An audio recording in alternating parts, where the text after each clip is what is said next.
ನೋಡಿ, ಬಿಡದಿ ವಿಚಾರದಲ್ಲಿ ನನಗೂ ಕೂಡ ಸ್ವಲ್ಪ ಮಾಹಿತಿ ಇದೆ.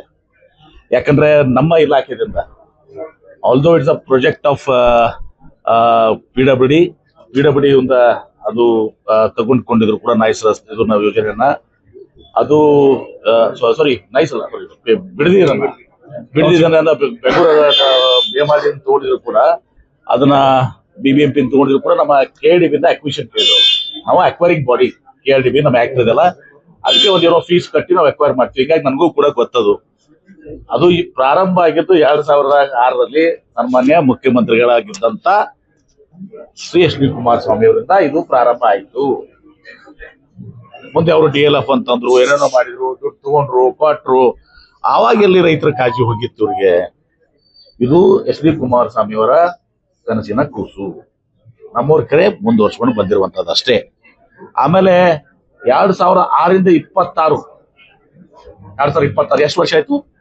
20 ವರ್ಷ ಆಯ್ತು. 20 ವರ್ಷಗಳ ಕಾಲ ಕುಮಾರಸ್ವಾಮಿ ಅವರು ಮುಖ್ಯಮಂತ್ರಿಗಳಾಗಿದ್ರು. ತದನಂತರ ಯಡಿಯೂರಪ್ಪನವರು ಮುಖ್ಯಮಂತ್ರಿ ಆಗಿದ್ರು, ಬೊಮ್ಮಾಯಿ ಅವರಾಗಿದ್ರು, ಜಗದೀಶ್ ಶೆಟ್ಟರ್ ಅವರಾಗಿದ್ರು, ಸದಾನಂದ ಗೌಡರಾಗಿದ್ರು. ಕುಮಾರಸ್ವಾಮಿ ಅವರು 2ನೇ ಬಾರಿನೂ ಆದ್ರು. ಮತ್ 20 ವರ್ಷಗಳ ಕಾಲ ಯಾಕೆ ನೀವು ಸುಟ್ಬಿಟ್ರಿ? 20 ವರ್ಷಗಳ ಕಾಲ 2006ರಿಂದ ಪ್ರಾರಂಭ ಮಾಡಿದ್ದು ನೀವೇ. 20 ವರ್ಷ ಯಾಕೆ ಸುಮ್ಮನೆ ಕೂತ್ರಿ ನೀವು? ಆ 20 ವರ್ಷನಾಗ ನಿಮ್ಗೆ ಅದನ್ನ ಕೈ ಬಿಟ್ಟಿದೀವಿ ಅಂತ ಹೇಳಿ ಕ್ಯಾಬಿನೆಟ್ ತಂದು ಆದೇಶ ಮಾಡಕ್ ಆಗ್ತಿರ್ಲಿಲ್ವಾ ನಮ್ಗೆ? ಇದು ರಾಜಕೀಯ ಪ್ರಯತ್ನ. ನನಗೂ ಗೊತ್ತಿದೆ ಪೂರ್ತಿ. ನಾನು ಎಂಟೈರ್ ಫೈಲ್ ನನ್ನ ಕಡೆನೂ ಕೂಡ ಇದೆ. ಅಂದ್ರೆ KRDB ಇಂದ ಆಗಿರುವಂತದ್ದು.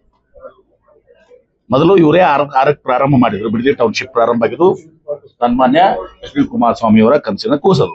ಅವ್ರು ಪ್ರಾರಂಭ ಮಾಡಿದ್ರು. ತದನಂತರ DLF ಕೊಟ್ರು. ಅವಾಗ ಇರ್ಲಿತ್ತು ಪ್ರೈವೇಟ್ ಕಂಪ್ನಿ. ಆ ಕಡೆ ಎಲ್ಲ ಪ್ರೊಸೀಡಿಂಗ್ಸ್ ಇದಾವೆ. ಈಗ ಇದನ್ನ ರಾಜಕೀಯಕ್ಕೋಸ್ಕರ ರಾಜಕೀಯಕ್ಕೋಸ್ಕರ ರೈತರನ್ನ ಇದು ಮಾಡ್ದಂಗೆ ಎತ್ತಿ ಕೊಟ್ಟುವಂತದ್ದು. ಆ ಭಾಗದಾಗ ಇದನ್ನ ಮಾಡ್ಬೇಕಾಗಿತ್ತು. ಅವ್ರ ಒಂದು ಕೆಲಸ ಇದು. ಮುಖ್ಯಮಂತ್ರಿಗಳು ಈಗಾಗಲೇ ಹೇಳಿದಾರೆ, ಒಂದು ಕಮಿಟಿಯನ್ನು ಕೂಡ ಮಾಡ್ತಿದ್ದಾರೆ.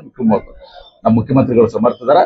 ಅದನ್ನ ನ್ಯಾಯಯುತವಾಗಿ ಇವತ್ತು ಸಹ ಯಾರಿಗೂ ಒತ್ತಾಯದಲ್ಲಿಂದ ತಗೊಳ್ಳೋದಿಲ್ಲಂತೂ ಕೂಡ ಅವ್ರು ಹೇಳಿದ್ದಾರೆ. ಇವತ್ತು ಮುಖ್ಯಮಂತ್ರಿಗಳು ಇದನ್ನ ಕಮಿಟಿನೂ ಕೂಡ ಇವತ್ತು ನಾನು ನೋಡಿದೀನಿ. ಕಮಿಟಿ ಕೂಡ ಮಾಡಿ ಇದನ್ನ ಬಗೆಹರಿಸುವಂತ ಕೆಲಸ ಮಾಡ್ತಾರೆ. ನಾವು ಆದ್ರೆ ಇಷ್ಟೇ ಮಾಡಿದ್ದೀವ್ರು. ಹೋರಾಟ ಮಾಡೋರು ಇವರೇ, ಜನ್ಮ ಕೊಟ್ಟವರು ಇವರೇ, ಜನಕರು ಇವರೇ ತಾಯಿ ತಂದೆ. ಅದಕ್ಕ ತಂದೀಗ ಈ ತರ ಇದು ಮಾಡುವಂತ ಕೆಲಸ ಮಾಡ್ತಾರೆ. ಅಳಿಸ್ತಾ ಇದಾರೆ. ಅಂದಂಗೆ ನಿನ್ನ ಕುಮಾರ್ ಇವ್ರು ಹೇಳಿದಾರಲ್ಲ, ಯಾರು ನಿಮ್ಮ ವಿಜೇಂದ್ರ ಅವರು, ನಮ್ಮ ಮಧು ಬಂಗಾರಪ್ಪ ಅವ್ರಿಗೇನೋ ಹೇಳಿದ್ರೆ ಇವ್ರ ಕೊಡಗದಲ್ಲ ಅಲ್ಲಿ ಏನ್ರಿ ಏನೋ ಹೇಳ್ಯಾರ ಅವರು. ಇದೆಲ್ಲ ಸುಮ್ಮನೆ ನಾಟಕರಿ ಅದು ಏನೋ ಹೇಳಿದಾರಪ್ಪ, ಗೊತ್ತಿಲ್ಲ ನಮ್ಗೇನೋ. ಯಾರು ಹೇಳಿದಾರ ಅಂತ ಹೌದಲ್ಲ?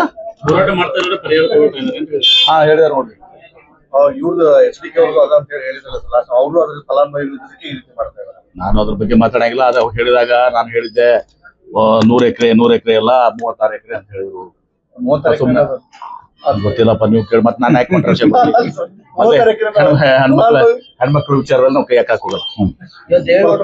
ನಮ್ಮ ಸಹೋದರಿ ಅವರು ಎಲ್ಲ ರಾಜಕೀಯ ಇದೊಂದು ರಾಜಕೀಯ ತಂತ್ರ. ಇದು ಬೇಳೆ ಬೆಳೆಸ್ಕೊಂತ ಕೆಲಸ.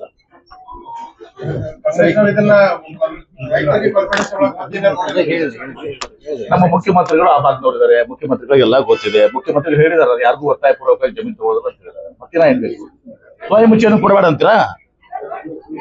ಸ್ವಯಂ ಇಚ್ಛೆಯಿಂದ ಯಾರು ಕೊಡ್ತಾರ?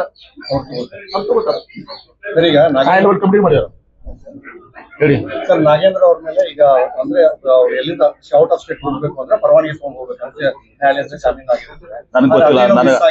ಅದು ನನ್ಗೆ ಗೊತ್ತಿಲ್ಲ ಅನ್ನೋದು. ಅವ್ರಿಗೆ ಏನ್ ಕಂಡೀಷನಲ್ ಜಾಮೀನು ಆಗಿದ್ದು ಗೊತ್ತಿಲ್ಲ, ಅಥವಾ ಅದನ್ನ ಜಮೀನು ಉಲ್ಲಂಘನೆ ಮಾಡಿದಾರೂ ಗೊತ್ತಿಲ್ಲ. ನನಗೆ ತಿಳ್ಕೊಂಡು ಮಾತಾಡ್ತೀನಿ. ಅದು ಈ ರೀತಿ ಆಗಿದ್ರೆ ಅದು ತಪ್ಪ. ನಾನು ತಿಳ್ಕೊಂಡು ಮಾತಾಡ್ತೀನಿ. ನನಗೆ ಆಗಿದ್ರು ಗೊತ್ತಿಲ್ಲ, ಬಿಟ್ಟಿದ್ರು ಗೊತ್ತಿಲ್ಲ.